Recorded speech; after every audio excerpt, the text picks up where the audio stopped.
సాయంత్రానికి చేసి పంపించేయాలి, లేకుంటే ఇక్కడ ఉండదు కదా వెహికల్. అవును సార్, అంతే సార్. సాయంత్రానికి పంపించేయాలి. పంపించేసి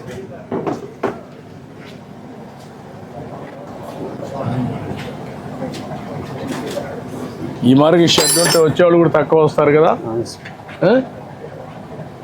వచ్చేవాళ్ళు కూడా నమ్మకం ఉండదు కదా, నీ దగ్గర అన్ని పనిముట్లు లేవు.